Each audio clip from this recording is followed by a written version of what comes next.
PHP lebih baik dari JS. Halo semua. So, di story aku yang satu ini, aku ngadain sedikit Q&A ya, gitu. Nyoba-nyoba bikin Q&A di channel YouTube ini. So, kita langsung aja ke pertanyaan-pertanyaan yang bakal aku bacain. Ini lumayan banyak nih yang masuk, cuma kita kurasi beberapa aja ya.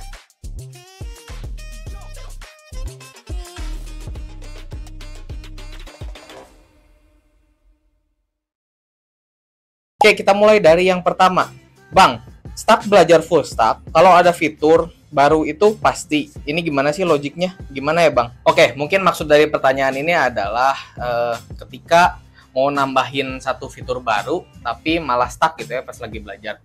Mungkin salah satu cara untuk biar nggak stuck ketika kita mau implementasi sesuatu yang baru di aplikasi kita itu, kita bisa coba bikin satu aplikasi simple yang punya fitur itu gitu. Misalnya aplikasinya pengen ada fitur login gitu. Nah, kita sebelum implementasi di aplikasi real kita coba bikin satu project kecil yang ada fitur authentication-nya buat kita sandbox di situ. Jadi trial and error, install package yang mungkin bakal kepake atau nggak kepake gitu ya. Jadi bisa coba di satu project itu, ketika kita udah ngerasa cukup nih, baru pindahin ke project real kita supaya kita nggak usah terlalu banyak buang-buang resource di project real kita gitu ya. Nanti banyak package-package yang nggak perlu tapi keinstall gitu di project real kita, jadinya sayang.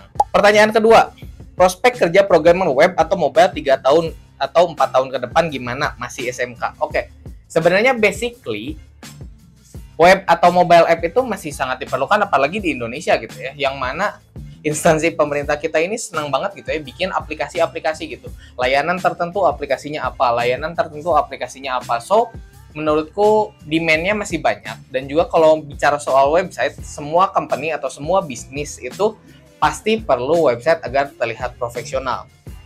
Jadi pasti demand untuk web developer dan mobile developer masih ada gitu ya. Pertanyaan ketiga, kalau baru banget belajar dari nol, apa yang harus dipelajari? Oke, ini konteksnya kita bakal jadi web developer ya. Ketika kita mulai dari nol, kita coba belajar dulu yang namanya algoritma dan struktur data. Itu penting banget tuh. Pakai bahasa pemrograman apapun terserah. Cuma kalau mau langsung pakai JavaScript, oke-oke aja. Habis itu kita pelajari cara kerja internet. Setelah cara kerja internet, baru kita pelajari tentang HTTP dan HTTPS itu apa. Terus kita belajar HTML, CSS, JavaScript, dan lain sebagainya sampai kita bisa bikin satu produk website yang jadi gitu ya, yang dinamis websitenya. Contohnya nanti pakai React dan juga kalau mau full stack sama Node.js gitu, full stack JavaScript gitu. Lebih mending belajar web atau mobile programming untuk 5 tahun ke depan. Dua-duanya oke untuk dipelajari, tapi mana yang kamu lebih seneng nih ngodingnya. Jadi pertimbangannya itu banyak gitu ya, nggak cuman prospeknya mana gitu. Prospeknya bagus, tapi kalau kamu nggak seneng ngodingnya, bakal draining juga gitu ke diri sendiri. Jadinya kurang enak untuk kita mendevelop, atau kita bakal susah untuk 100% hati kita di situ gitu. So, pilih mana yang lebih enak, habis itu baru cari kliennya gitu. Karena supply dan demand-nya masih rame gitu untuk mobile dan juga web gitu kalau menurutku sendiri. Oke, berikutnya, kalau ngoding dibantu AI, apakah bisa dikatakan sebagai developer? Ya bisa ya gitu. Misalnya, ada seorang petani, aku selalu analogikan seperti ini. Ada seorang petani yang membajak, tadinya pakai sapi atau kerbau, tadinya pakai kerbau nih, dia membajak sawah.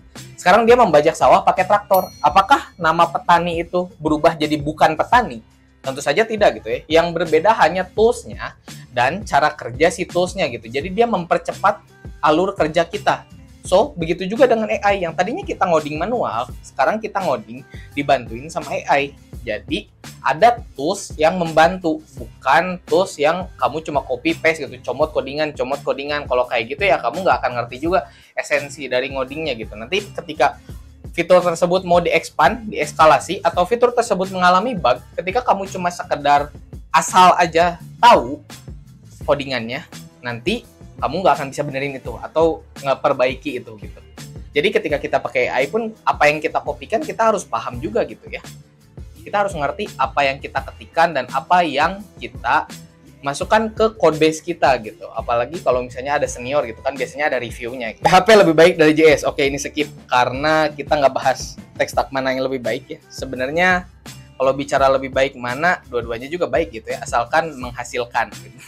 Jadi kalau aku personal sebenarnya nggak terlalu masalah soal PHP atau JavaScript.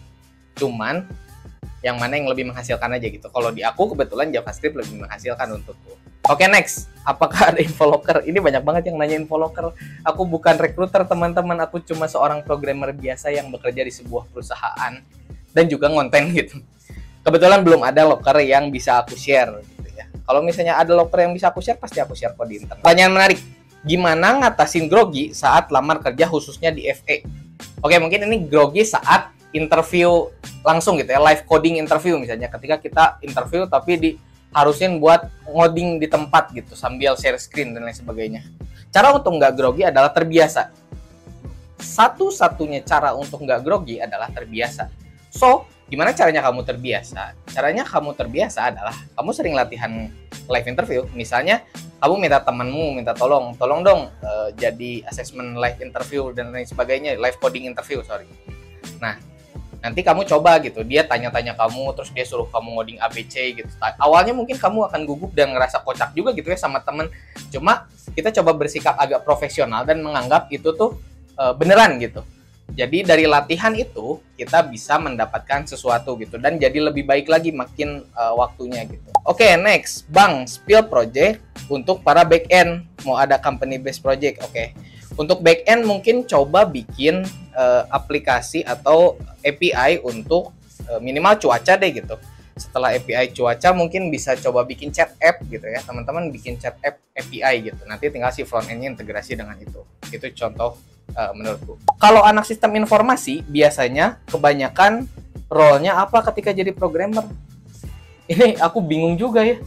Karena semua bisa jadi apa aja gitu, nggak sistem informasi, nggak teknik informatika, nggak computer science dan lain sebagainya gitu. Ketika kamu memutuskan untuk jadi role front end, ya kamu akan jadi seorang front end developer gitu. Ketika kamu mau menjadi back end developer, ya bakal jadi back end developer, seperti itu aja sih.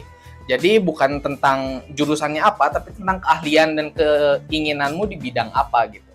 Bebas, silahkan dipilih.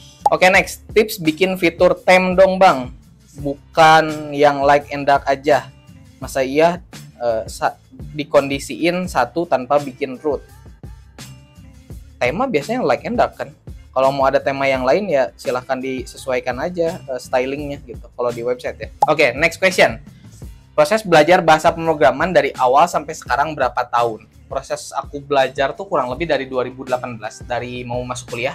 Jadi waktu mau masuk teknik informatika itu aku nggak tahu banget gitu teknik informatika itu apa, belum tahu apa-apa sama sekali. Pas sudah dekat-dekat kuliah, 1 bulan sebelum kuliah kayaknya baru mulai ngulik web development gitu. Ini aku waktu awal-awal belajar ngoding. Dan ya, ini aku sekarang. Beda banget kan ya. Next question. Mobile di Indonesia menjamin gak Bang? Masih banyak kok yang butuh mobile developer gitu ya. Apalagi instansi-instansi gitu, karena dikit-dikit bikin aplikasi. Bang, next step dari video yang barusan dong. Oh, maksudnya video yang ini ya. Aku udah semua yang ada di video, cuma masih kurang ngerti. Berarti yang belum adalah ketika mungkin kamu udah ngerti teknologinya tapi kamu belum ngerti implementasinya. Coba cari project-project dummy, saranku, biar lebih ngerti lagi. Next, cara memahami konsep microservice di mana saya sudah terlalu kenyang dengan monolith Laravel. Microservice itu ada plus minusnya. Ya mungkin plusnya lebih mudah di maintain dan di scale gitu, tapi minusnya bisa jadi harga servernya mahal. Jadi untuk kita pakai microservice itu per service ya 1 server gitu, bisa jadi costnya mahal. Itu dulu ya pertama. Cara untuk memahaminya gimana adalah ya kita coba bikin aplikasi microservice. Contohnya bisa pakai Express.js gitu ya untuk backendnya dan Next.js untuk frontendnya gitu. Misalnya kamu punya satu aplikasi khusus authentication, terus kamu punya satu aplikasi khusus untuk data master misalnya dan lain sebagainya. Terus kamu bikin satu gateway buat ngearahin request front end itu ke masing-masing service gitu. Coba bikin kayak gitu deh. Bang, menurutmu Flutter kedepannya gimana? Masih Word atau prefer web app? Kalau untuk ngodingnya buat apa dulu nih? Kalau untuk ngoding Android ya Flutter oke-oke aja gitu ya. Banyak yang pakai, banyak yang suka, dan lebih gampang juga gitu ya untuk develop Androidnya. Cuma kalau misalnya mau web ya baru ke JavaScript gitu. Next, dan ini terakhir nih kayaknya. Kenapa orang-orang suka pakai React Query? Soalnya nambah-nambah bundle size. Sebenarnya ketika kita mau menggunakan satu library tertentu, emang bakal nambah bundle size gitu. Cuman kita perhitungkan juga ada nggak benefit lebihnya dengan kita menambahkan si bundle size ini sendiri. Misalnya ketika kita pakai React Query, Jadi bundle size-nya kan emang nambah gitu. Cuman hal yang tadinya ribet bisa kita bikin lebih mudah lagi. Misalnya nge-query-nya tadinya kayak gimana, jadi kayak gini gitu, yang pakai si React Query. Jadi emang ada harga yang harus dibayar untuk kemudahan ketika kita mendevelop dan user experience yang lebih baik lagi gitu. Mungkin ketika pakai React Query bakal lebih cepat lagi gitu ya, pengambilan data dan lain sebagainya gitu. Dan misalnya nggak pakai React Query, emang aplikasinya cepat gitu. Cuman nge-load data atau nge-fetch datanya bisa terjadi kesalahan atau bisa terjadi hal-hal yang tidak diinginkan. So, ketika kamu mau nambahin satu package baru ke dalam proyekmu, pastikan ada benefit lebih yang datang ke proyekmu. Jadi nambah-nambah package-nya itu sebagai harga yang harus dibayar untuk kita menambahkan entah itu kemudahan dalam mendevelop aplikasi atau kemudahan untuk user menggunakan aplikasi yang kita buat gitu. So, kita tuh intinya harus bikin user enak gitu pakai aplikasi. Oke, so segitu dulu aja Q&A awal Oktober 2024 ini. Ya, awal Oktober 2024, nggak tahu random aja gitu ya bikin Q&A. Mungkin nanti bakal bikin lagi di akhir tahun gitu ya. Q&A spesial akhir tahun. Jangan lupa subscribe, dan kalau ada pertanyaan komen aja di bawah karena aku bakal balesin komen kamu satu-satu. Kita ketemu di video lainnya. Cheers!